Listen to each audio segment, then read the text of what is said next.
Good evening, everyone, and welcome to Lockdown Literature, courtesy of the Studio Online and the National Lottery Community Fund.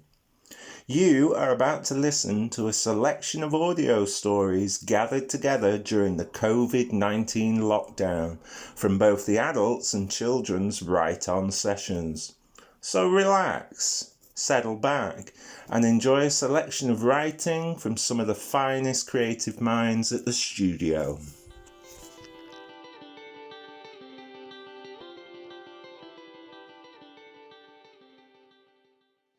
The following story is taken from the short story collection Tales from the Studio, which is published and available online now from Amazon. The story is called Spirit Walking, and it's by Cookson. The ghosts glide gently through the rooms of the small house in the forest. They know their way well, and so they should, having lived here for so many years a long, long time ago. They have lived many more of their years in the darker place, and much prefer their visits here. It is early evening in September.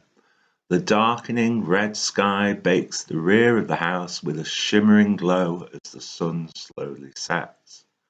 A conversation from the downstairs living room drifts up the stairs towards them. The male spirit hears it and pauses before gliding out of the dusty bedroom. Hovering in the hallway, as if unsure of direction, he eventually drifts down the stairs, admiring the many framed family photographs as he moves. She, however, remains at the upstairs window to the balcony, smiling as a solitary wren dashes to forage in the contents of a glistening spider's web. It is all just as it always has been. Her form slips in and out of focus, hovering higher towards the ceiling. Eventually, she feels the stretching, pulling sensation that will lead her towards the ground floor to be with him, neither spirit being able to bear the separation from each other for too long or by any great distance. This is just as it has always been. Joined once again, the spirits circle the living room several times before resting silently on one of the aging black leather couches. Opposite them, they now have a clear view of the living, breathing couple sat on the other couch. Sensing the spirits, both humans turn mechanically towards the apparently empty seats. The woman feels the icy hairs on the nape of her neck rise. She cannot, however, doubt what she sees with her own eyes. There is nothing there. Therefore, she resumes her conversation with her husband. The spirits settle in for what they know may be another frustrating session. Before long, the humans resume their nightly ritual of gazing at the television screen. Silence wraps them in a blanket of contemplation. Their thoughts drift and meander like a restless tide surging outwards to sea. The spirits greedily receive these oblique messages, diving deep within them to search for the meanings within the waves. It is not long before both spirits are tuned in completely to the aching essence and substance of these thoughts. They have felt them many times before. They recognize them well. A dim light begins to creep gently into the room as the cold, luminous moon rises into the night sky, bathing the windows and glass doors in a silky, sapphire glow. The nights are now drawing in quicker, the sun being banished much more abruptly now that autumn has arrived. The spirits inhale the sadness and longing. They look at each other urgently and with concern. Could they intervene? Could they help? They have witnessed this scene many, many times before, and they are reluctant to try again.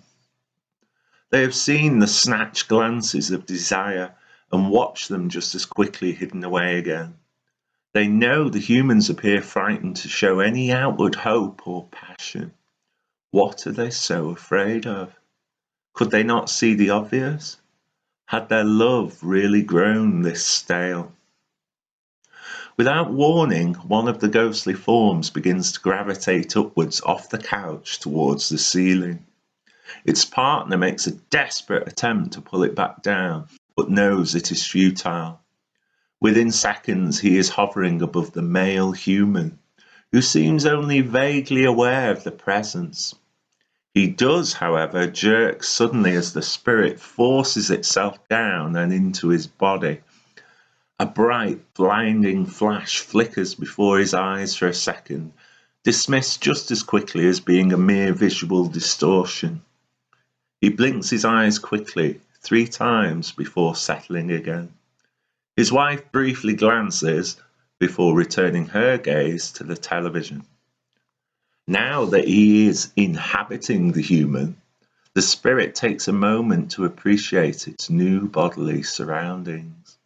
It is snug, warm, and full of a much younger energy than the ghost can ever remember possessing in his own life.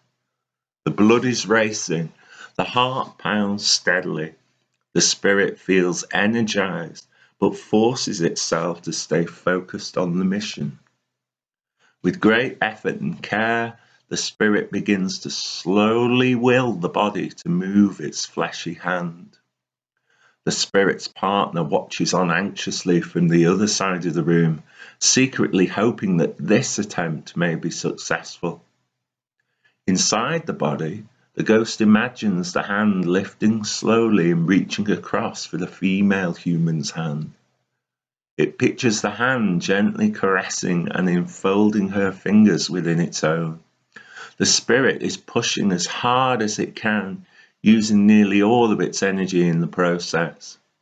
It can see through the male human's eye that its ghostly partner on the opposite couch is similarly dispelling energy to will it to happen. Push, push, push. Reach, reach, reach.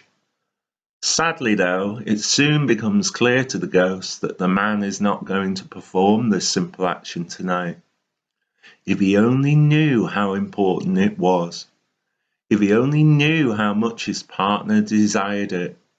If he only knew that with this simple action, the couple's future together could be saved. That with just one simple movement, both his life and hers could be imminently so much better and full of love. But the human male does not reach out, and so it is with great sadness that the spirit eases his way out of the human body and, exhausted, drifts up and away to rejoin his partner on the opposite couch once again. They both look sadly at the human couple. They know that they have to leave again soon. They know that they must return once more to the darker place. They have failed to help them once again.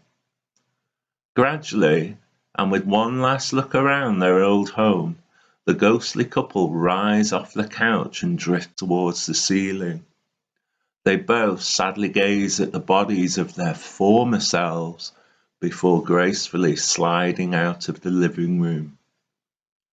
How young they had once looked, how full of potential their younger bodies had once been, how their younger hearts and minds had been full of such endless possibilities. If only they knew how important it is. It is not long before the ghostly pair are once again gazing at the balcony out of the upstairs window. They look at each other determinedly before resolving to try again when they are next allowed to visit from the dark place. Before leaving, she takes a moment to consider. It is all just as it has been, and it will continue to be so, unless a course can be changed or a different path forged. Let it be soon.